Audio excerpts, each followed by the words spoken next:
Hey guys, welcome.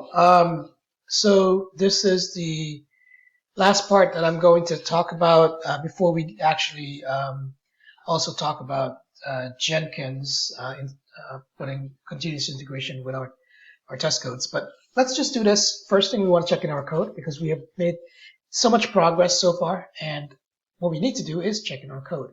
So one of the things we need to do in your box itself, if you have not already installed Git, so you can go to the GitHub, Git website. It's basically software that will actually manage your file.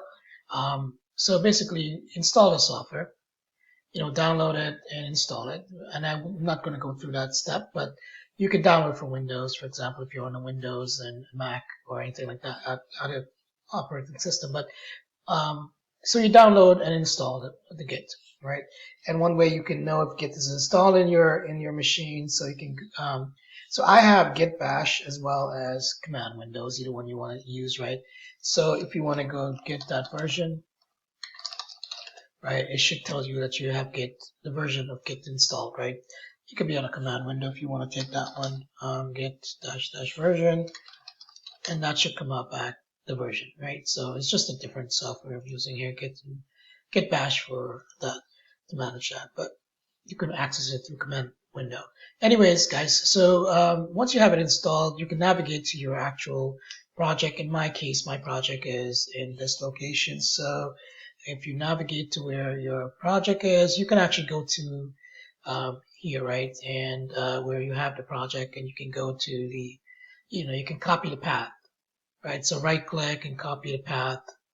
And if you copy path reference, you'll see exactly that the entire absolute path, right? So once you're there, so what I would do is I will go back to this command window and just show you. So the first thing you want to do is git init, right? So that's initializing your project to have Git to be managed by Git repository, right? So git init will basically create, once it's done, it's going to create an init file in there. But so let me go in here for 1 second. So this is the location. I do git init, right? And let me pull over this so you can see. All right. So once you download it, you can go get the version first. And now, one thing I want to do, also you want to do is create a repository in your GitHub account.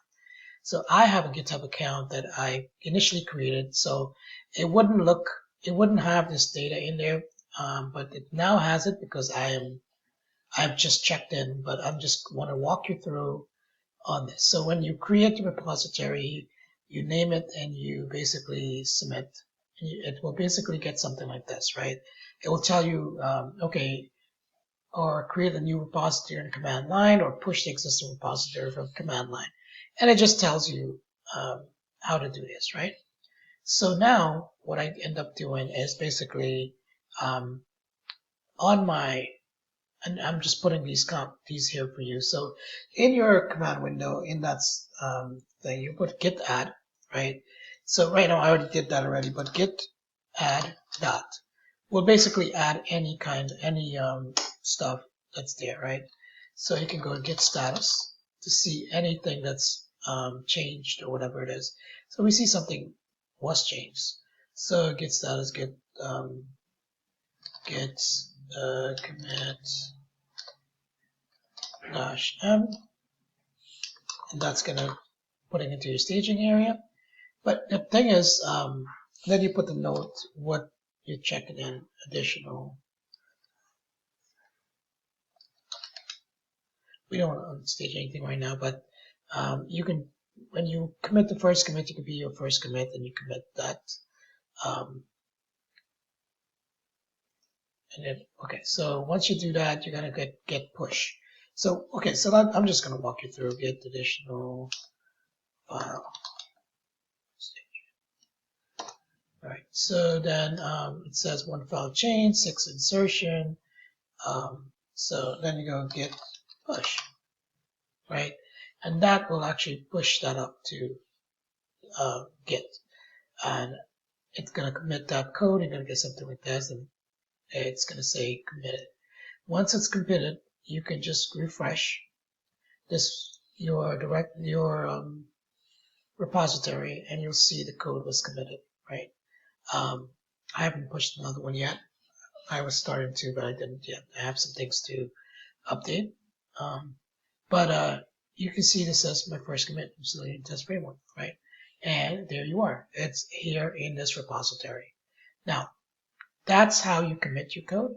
So if it's you the first time you install, there might be a couple more steps you need to do here, because you need to set your username and password here for the Git. It's going to prompt you for it. So and then you just put the username and password for your repository that you created, and you should be able to access it there. If you run into issues, you can always Google that. There's so many helps out there, but I just want to give you a quick walkthrough. But if you're stuck, you can add some comment on here, and I can try to help you with that, because there's many common issues that can happen. You just have to go through the process there. But so this is how you get to that. So next thing I want to do, one more thing, is to integrate a test into a CCI, a continuous integration project. And in that case, we're going to use Jenkins right now. It's popular, it's open source, but there's other framework that company I work for use TeamCity and other frameworks too. So we can actually expand on this and integrate different framework on there. And I'll get another blog up showing those as we expand on this. But I just want you guys to get comfortable with creating a framework with Python, using PyTest and Selenium. And then once we do that, we can, if you have a request to expand a framework, we can do that. And I plan to add additional things on there for you. But for now, I will end this off, and we'll proceed with the continuous integration. See you soon. Thanks, and please don't forget to subscribe and like. It's greatly appreciated. Thanks, guys.